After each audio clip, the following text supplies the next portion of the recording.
दोस्तों, किसी के भी मन की बातें जानने के लिए 3 तरीके होते हैं, लेकिन इन तरीकों को समझना अति आवश्यक है।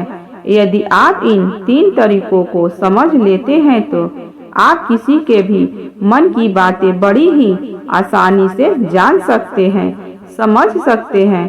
तो चलिए इसे एक बुद्ध की कहानी के माध्यम से समझते हैं कि किस तरह से आप दूसरों की मन की बातें जान सकते हैं, समझ सकते हैं। इसके पहले आप मेरे चैनल पर नए हैं तो वीडियो को लाइक, शेयर और चैनल को सब्सक्राइब जरूर करें। बहुत समय पहले की बात है, एक छोटा सा गांव था। उस गांव में 2 भाई रहा करते थे। बड़ा भाई अंधा था, जिसके कारण वो हमेशा घर पर ही बैठा रहता था, और छोटा भाई खेती किया करता था। लेकिन खेतों में अधिक जानवर आने से पूरी फसलें नष्ट हो जाती थी, जिसके कारण छोटा भाई बहुत परेशान हो चुका था। तभी उसे एक तरकीब सूझी। एक दिन उसने सोचा, खेतों में से इन जानवर को भगाने के लिए क्यों न मैं अपने बड़े भाई की मदद लूं। वैसे भी बड़े भैया अंधे, अगर वह खेत में बैठे रहेंगे और जानवरों की आहट आने पर वह उन्हें जोर से चिल्लाकर भगा सकते हैं, जिससे हमारी फसलें बच सकती है। इसीलिए उन्हें मैं खेत में बिठा देता हूँ। यह सब सोच विचार करने के बाद उसने अपने खेत में ही एक छोटी सी झोपड़ी तैयार की और अपने अंधे भाई को उस खेत में बैठा दिया और उसने कहा, भैया, यदि कोई जानवर की आहट आपको सुनाई दे तो आप जोर जोर से चिल्लाना। यह सुनकर वह जानवर यहाँ से भाग जाएंगे और हमारी फसलें नष्ट होने से बच जाएगी। बड़ा भाई अपने छोटे भाई की बात मान लेता है और वो उस दिन से खेत में ही रहना शुरू कर देता है। जब भी किसी जानवर की आहट उसे सुनाई देती तो वह तुरंत जोर जोर से चिल्लाना शुरू कर देता, जिससे वह जानवर उसके खेतों से भाग जाते। ऐसा करते करते कई दिन बीत चुके थे। तभी एक दिन उसके खेत में एक हिरन भागता हुआ आया था और वह खेत के बांध को तोड़कर वहां से भाग गया। लेकिन उसी हिरन का पीछा करते हुए एक राजा भी उस खेत में आ पहुंचा। तभी राजा की नजर उस अंधे भाई पर पड़ती है। राजा उस व्यक्ति से कहता है, देखो, मैं यहाँ पर एक जानवर का पीछा करते हुए आया हूँ। क्या तुमने उस जानवर को यहाँ पर देखा है? इस पर वो व्यक्ति कहता है, हे राजन, मैं तो अंधा हूँ, मैं भला किसी जानवर को कैसे देख सकता हूँ। लेकिन मैं आपको इतना जरूर बता सकता हूँ कि जो जानवर मेरे खेत में होकर भागा है वह आपके लायक नहीं है। आप उसके पीछे अपना समय यूं ही व्यस्त कर रहे हैं। राजा उस अंधे व्यक्ति की बात सुनकर बड़ा आश्चर्य में पड़ गया। वे ये सोचने लगा कि आखिर यह तो अंधा है, फिर इसे कैसे पता कि जिसे हिरन को मैं तलाश कर रहा हूँ वह हिरन मेरे लायक नहीं है।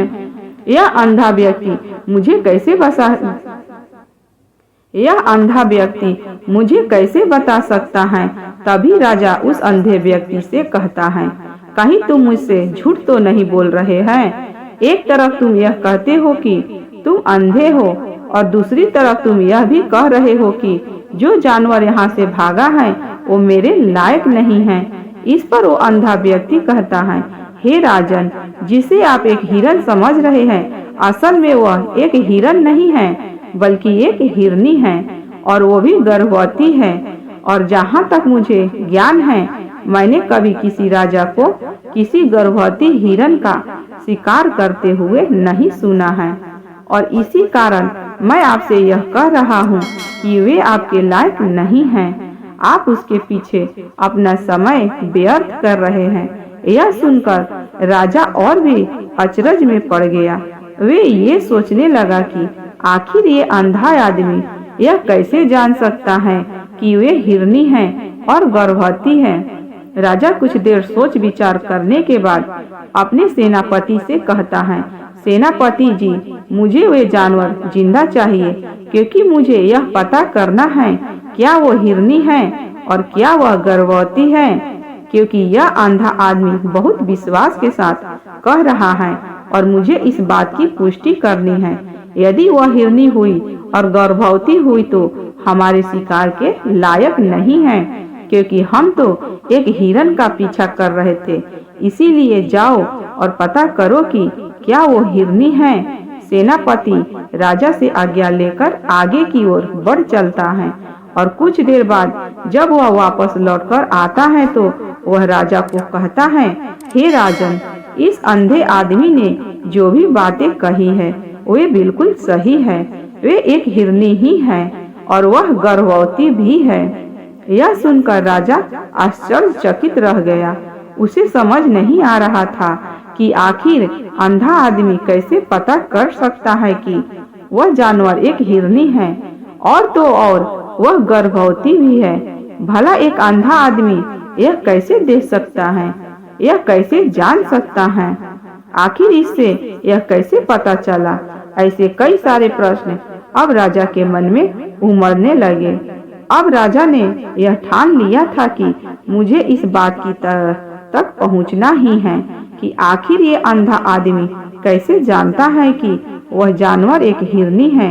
यह सोचकर राजा उस अंधे आदमी के पास जाता है और उस अंधे आदमी से कहता है, देखो, मैं ये तो नहीं जानता कि तुम सचमुच अंधे हो या नहीं, लेकिन मैं इसमें एक बात जानने आया हूँ। क्या तुम मेरे प्रश्न का सही सही जवाब दोगे?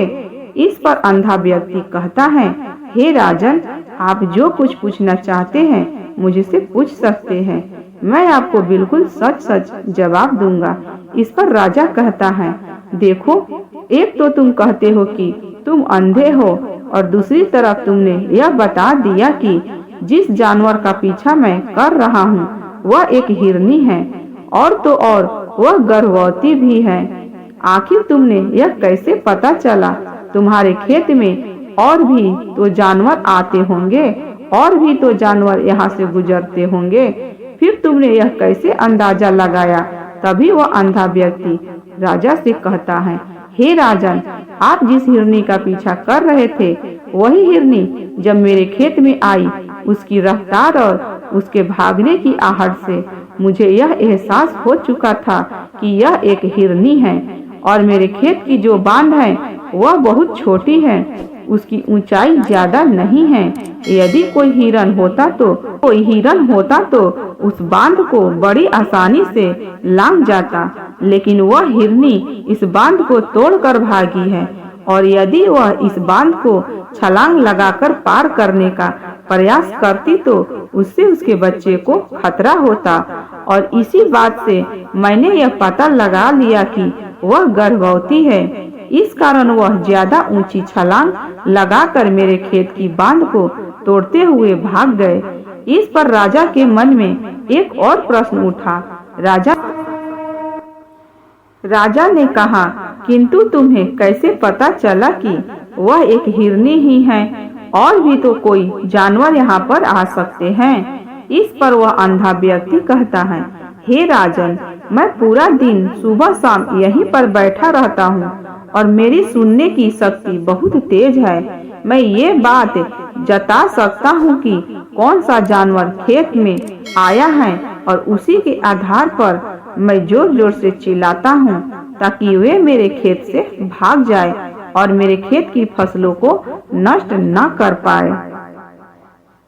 इस पर वह अंधा व्यक्ति कहता है, हे राजन, मैं पूरा दिन सुबह शाम यहीं पर बैठा रहता हूँ और मेरी सुनने की शक्ति बहुत तेज है। मैं ये भाग जाता हूँ कि कौन सा जानवर मेरे खेत में आया है और उसी के आधार पर मैं जोर जोर से चिल्लाता हूँ ताकि वे मेरे खेत से भाग जाए और मेरे खेत की फसलों को नष्ट न कर पाए। राजा उस सुनकर पूरी तरह से संतुष्ट हो चुका था।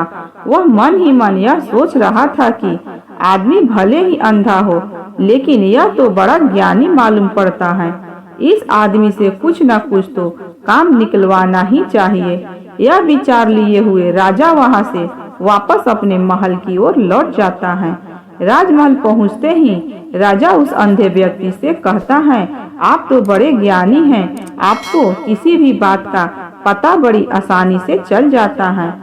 आज मैंने आपको यहाँ पर इसलिए बुलाया है क्योंकि मैं आपसे यह जानना चाहता हूँ कि मेरी पत्नी पतिव्रता है या नहीं। इस पर वह अंधा व्यक्ति कहता है, हे राजन, यह कैसा प्रश्न हुआ। इस पर राजा कहता है, मैंने आपसे बिल्कुल उचित प्रश्न किया है, मुझे इस प्रश्न का उत्तर दीजिए। इस पर वह अंधा व्यक्ति कहता है, हे राजन, ये सारी बातें जानने दीजिए। आपकी शादी को इतने साल बीत चुके हैं और अब आप ये बात क्यों जानना चाहते हैं?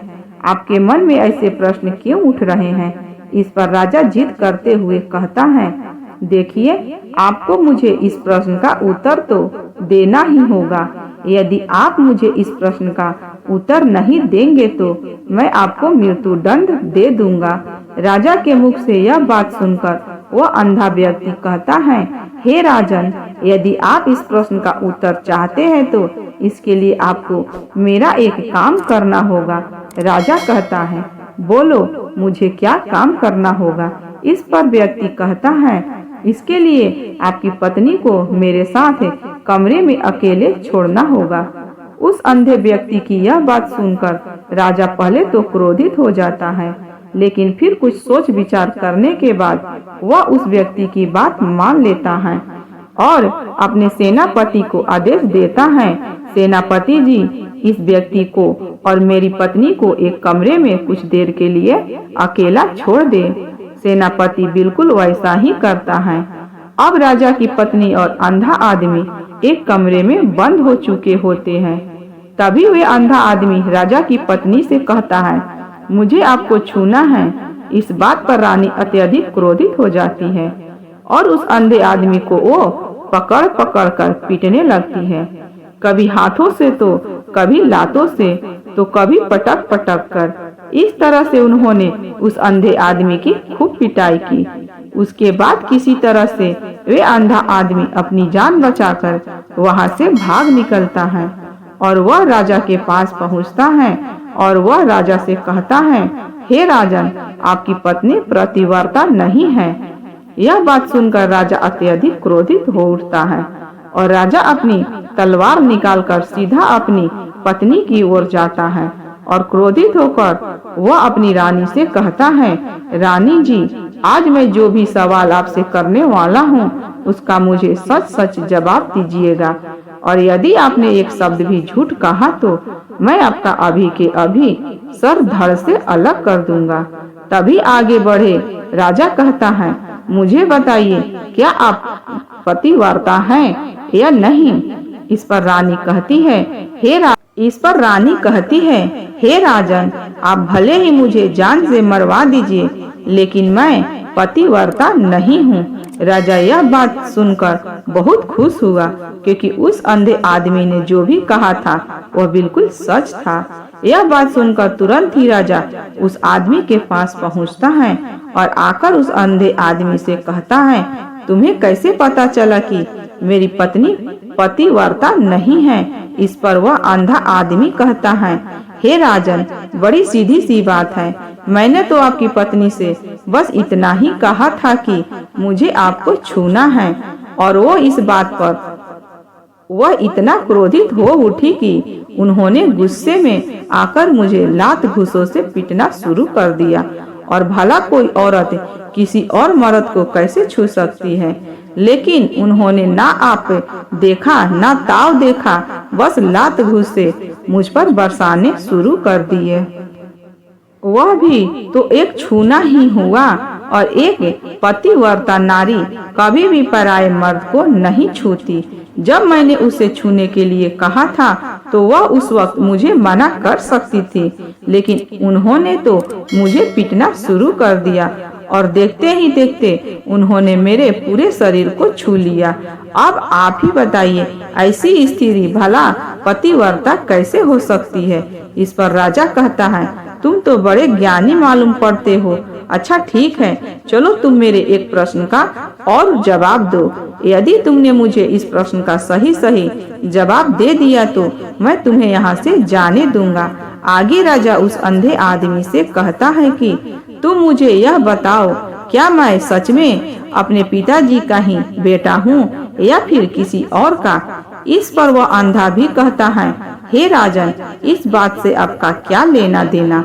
आप किसी के भी औलाद हो, आखिर आप हैं तो इस राज के राजा, इसीलिए इस प्रश्न को जाने दीजिए।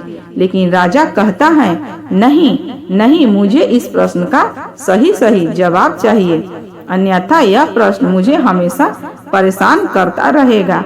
इसीलिए मैं इसका सही सही जवाब जानना चाहता हूँ।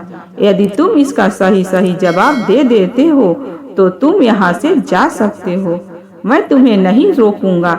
इस पर वह अंधा आदमी कहता है, हे राजन, इसके लिए तो मुझे आपके माँ के पास भी जाने की कोई आवश्यकता नहीं है। मैं आपको अभी अभी यह बता सकता हूँ कि आप किसकी औलाद है, लेकिन उससे पहले मैं चाहता हूँ कि आप मुझसे एक वादा करें कि आप मुझ पर क्रोध नहीं करेंगे। राजन ने कहा, मैं तुमसे वादा करता हूँ, मैं तुम पर क्रोध नहीं करूँगा। इसके बाद वह अंधा आदमी राजा से कहता है, हे राजन, आप है तो अपने ही पिता के पुत्र, लेकिन आप पर एक कंजूस सेठ की छाया पड़ी हुई है। यह सुन राजा बहुत क्रोधित हो उठा और वह तुरंत तलवार निकालकर अपनी माँ के पास जा पहुँचा। वह वहाँ पर पहुँचने के बाद अपनी माँ से कहता है, माँ, मुझे सच सच बताइए, क्या मैं अपने ही पिता का पुत्र हूँ या नहीं? यदि आपने मुझे सही सही नहीं बताया तो वह यहीं पर अपने प्राण त्याग दूंगा। मुझे बताओ, क्या सच है? इस पर उस राजा की माँ कहती है, बेटा, तू है तो अपने ही पिता का पुत्र, लेकिन तुम्हारे ऊपर एक कंजूस श्रेष्ठ की छाया पड़ी हुई है। जब मैं एक बार नहाने के बाद अपना मुंह आईने में देख रही थी, तभी उसे कांच के पीछे मुझे एक कंजूस सेठ नजर आता है और उसी की छाया तुम पर पड़ चुकी है। यह सुन राजा बहुत खुश हो जाता है और वह तुरंत दौड़ा दौड़ा वापस उस अंधे आदमी के पास पहुंचता है और उस अंधे आदमी से कहता है, तुम्हें यह कैसे पता चला कि तुम पर मुझ पर एक कंजूस सेठ की छाया? ने मुझसे कई सारे सवाल पूछे जिनका जवाब मैंने आपको सही सही दिया है। यदि कोई और राजा होता तो मुझे इसके बदले में ढेरों सारे इनाम मिल चुके होते, लेकिन अब तक आपने एक फुट्टी कौड़ी नहीं दी है। इस बात से ही मैंने अंदाजा लगा लिया था कि आप बहुत कंजूस हो। यह बात सुन राजा जोर जोर से हंसने लगा और कहता है कि आप जो भी मांगोगे वह मैं आपको अवश्य दूंगा, लेकिन मुझे यह बताओ कि तुम्हें कैसे पता चल जाता है कि कौन सी बात सही है और कौन सी गलत है? तुम किसी भी बात का इतना सटीक और सही जवाब कैसे दे पाते हो? इस पर वह अंधा आदमी कहता है, हे राजन, मैं तो वैसे ही अंधा हूँ, लेकिन मेरी आंखें होती तो मैं किसी भी मन की बातें बड़ी सरलता से जान लेता। मन की एक भाषा होती है और यह भाषा मनुष्य के शरीर के व्यवहार के रूप में देखी जा सकती है। उसकी आंखों से, उसके होठों से, उसके काम करने के तरीके से, उसकी क्रियाओं से पता किया जा सकता है कि उसके मन में क्या चल रहा है। उसके आधार पर हम किसी के भी मन की बातें जान सकते हैं, लेकिन मैं तो अंधा हूँ, मैं देख नहीं सकता, इसीलिए मैं क्रियाओं को देख सकता हूँ। यदि मुझे कोई बात जाननी है तो अगले आदमी को कुछ काम करने देना पड़ता है, जिस पर वह व्यक्ति किस प्रकार काम करता है, किस तरीके से इस काम को करता है, इसके आधार पर ही मैं पता कर पाता हूँ कि उसके मन में क्या चल रहा है। तभी वह राजा कहता है, तो क्या इसका अर्थ यह हुआ कि मैं भी किसी के मन की बातें जान सकता हूँ? इस पर वह अंधा आदमी कहता है, हे राजन, अवश्य आप भी किसी भी व्यक्ति के मन की बात जान सकते हैं, किंतु उससे पहले आपको अपने ऊपर काम करना होगा और वह काम है अपने मन को शांत कर अपने मन को वर्तमान में लाना, जिसके लिए मैं आज आपको 3 तरीके बताने वाला हूँ। और यह तीनों ही तरीके बड़े ही आसान और सरल हैं। किंतु हे राजन, उससे पहले आपको एक काम करना होगा, उसमें मन को एकाग्रत करना होगा। जब हम अपने मन को एकाग्रत करते हैं, अपने मन को वर्तमान में लाते हैं, तो हम दूसरे के मन की बात जान सकते हैं, क्योंकि वह आदमी अभी भी अपने मन में वर्तमान में ही सोच रहा है। और हमें भी मन को वर्तमान में ही लाना होगा, तभी हम उसके मन की बातें जान सकते हैं। यदि हम अतीत में हुई घटनाओं के बारे में सोच रहे हैं, तो वह जो अलग आदमी वर्तमान में सोच रहा है, वर्तमान में अपने मन में बात कर रहा है, वह हम कैसे जान पाएंगे, क्योंकि हम तो अतीत की घटनाओं में डूबे हुए हैं। इसीलिए किसी के मन की बात जानने के लिए सबसे पहले हमें हमारे मन को एकाग्र करना होगा, उसे वर्तमान में लाना होगा। आगे वह व्यक्ति राजा से कहता है, हे राजन, जो 3 तरीके मैं आपको बताने वाला हूँ, इन 3 तरीकों से बड़ी आसानी से किसी के भी मन की बातें जान सकते हैं। उसके बाद वह अंधा आदमी राजा से कहता है, हे राजन, जो सबसे पहला तरीका है वह है आंखों पर ध्यान देना। किसी व्यक्ति से बात करते वक्त उसकी आंखों में देखना, उसकी आंखों पर ध्यान देना जो सबसे ज्यादा जरूरी है, क्योंकि आंखें बोलती नहीं पर बहुत कुछ कह जाती है। यदि हम किसी व्यक्ति की आंखों के इशारों को समझना सीख जाए, हम यह जान पाएंगे कि व्यक्ति के दिमाग में क्या चल रहा है, वे क्या सोच रहा है और अभी वह क्या करने वाला है। मेरे पास आंखें नहीं, लेकिन मैंने अपने गुरु से यह विद्या सीखी है, क्योंकि बहुत साल पहले मेरे पास आंखें थी और मैं उस वक्त लोगों के मन की बातें केवल उनकी आंखों से ही जान लेता था। इसीलिए यदि आप भी दूसरों की मन की बातें जानना चाहते हैं, तो आपको भी उसकी आंखों पर गौर करना चाहिए, जैसे कि उनका आकार कैसा है, वह कब, कहाँ और किधर देख रहे हैं। यदि उसकी आंखें यहाँ वहाँ घूम रही है, तब आप उससे बात कर रहे हैं, तो वहाँ इधर उधर मुड़ रहा है, कभी ऊपर तो कभी नीचे या कभी आसपास, या फिर उसकी आंखें खुश नजर आ रही है या फिर आंखें निराश नजर आ रही है, जैसे कि चोर होता है। उसकी आंखों में जब हम देखते हैं तो हमें यह पता चलता है कि अगले आदमी ने कोई गलती की है। ठीक उसी प्रकार जब हम किसी चालाक व्यक्ति की आंखों में देखते हैं, तो आपको पता चलेगा कि उसकी आंखों में एक भाषा होती है, एक बहुत सी सीधा और आसान तरीका होता है। यदि आपको यह पता लगाना है कि सामने वाला व्यक्ति आपसे झूठ कह रहा है या फिर सही, तो आपको उसकी आंखों पर ध्यान देना अति आवश्यक है। यदि आपसे बात करते वक्त वह व्यक्ति अपनी आंखें यहाँ वहाँ घुमा रहा है, ऊपर नीचे इधर उधर दाएं बाएं हर जगह देख रहा है, तो इसका अर्थ यह हुआ कि वह उस बात से निकलने का कोई रास्ता ढूंढ रहा है और कोई झूठ बना रहा है।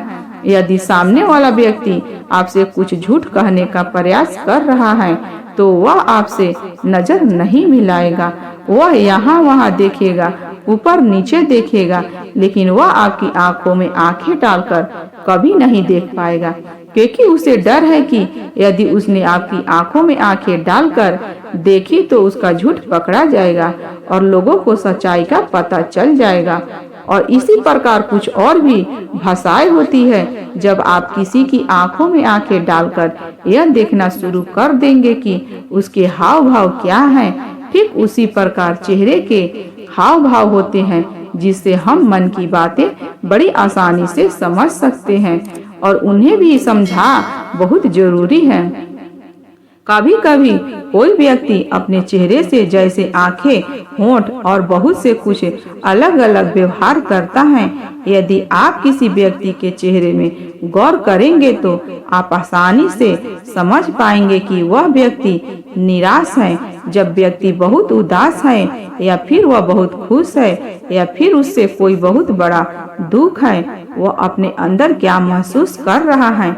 ये सारी बातें हम उसके चेहरे के हाव भाव से पता कर सकते हैं। फिर चाहे इंसान जुबान से कुछ भी बोले या ना बोले, लेकिन आप उसके चेहरे से सब कुछ पता कर सकते हैं। आगे राजा से तीसरा तरीका बताते हुए कहता है, हे राजन, इसी प्रकार तीसरा भाषा भी है, अर्थात तीसरा तरीका भी है, और वह है हाथों के इशारे और शरीर का व्यवहार। मन की बात समझने के लिए हमें हाथ के इशारे और शरीर के व्यवहार को समझना बहुत आवश्यक है। कोई व्यक्ति जब बात करता है तो आपने देखा होगा कि वे अपने हाथों को हिलाता रहता है, अपने हाथों से इशारा करता रहता है। बातों के साथ साथ अपना शरीर का जो व्यवहार है अर्थात बॉडी लैंग्वेज, उसका भी पूरा उपयोग करता है, जिससे हमें यह पता चल पाता है कि वह व्यक्ति हमारी बातों पर कितना ध्यान दे रहा है और इसके मन में क्या चल रहा है।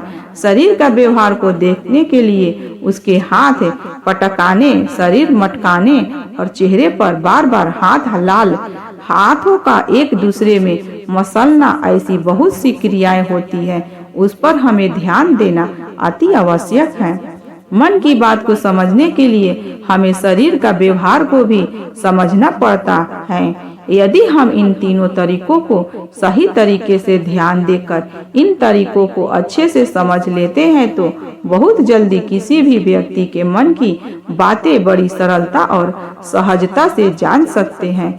इसीलिए यदि आपको किसी के मन की बातें जाननी है तो आपको उसकी आंखों पर, उसके चेहरे पर, उसको अपनी आंखों पर, उसके चेहरे पर, उसके शरीर के हाव भाव को और उसके हाथों को ध्यान पूर्वक देखना और समझना होगा, जिससे आप यह समझ पाएंगे या आखिरकार उसके मन में क्या चल रहा है और वह क्या सोच रहा है। लेकिन उनसे पहले आपको अपने मन को एकाग्र करना होगा, शांत करना होगा और अपने मन को वर्तमान में लाना होगा, तभी आप उस व्यक्ति के इन सभी क्रियाओं पर ध्यान दे पाएंगे, उन्हें समझ पाएंगे। अन्यथा आप यदि अतीत की घटनाओं में व्यस्त हैं, भविष्य की योजनाएं में व्यस्त हैं, तो आप उस व्यक्ति के हाव भाव पर कभी ध्यान ही नहीं दे पाएंगे और ना ही आप कभी यह समझ पाएंगे कि आखिर उस व्यक्ति के मन में क्या चल रहा है, वह क्या सोच रहा है। आपने देखा होगा कि ऐसे कई बड़े संत महात्मा हैं जो बॉडी ही शांति से आपको देखते हैं और आपको देखकर ही यह बता देते हैं कि आपके मन में क्या चल रहा है, आप उसके क्या जानने आए हैं। और उसका सबसे बड़ा प्रमुख कारण यही है कि वह आपको पढ़ सकते हैं, आपको समझ सकते हैं, आपकी मन की बातें जान सकते हैं, क्योंकि उनका मन एकाग्र है, शांत है, और यही कारण है कि वह आपके मन की बातें बड़ी सरलता से समझ जाते हैं। तो दोस्तों, उम्मीद करती हूँ आपको इस कहानी से एक अच्छी सीख मिली होगी। यह कहानी आपको कैसी लगी हमें कमेंट बॉक्स में कमेंट करके जरूर बताएं और इस कहानी को अपने दोस्तों के साथ जरूर शेयर करें ताकि उन्हें भी कुछ कहानी से सीखने को मिले। धन्यवाद दोस्तों।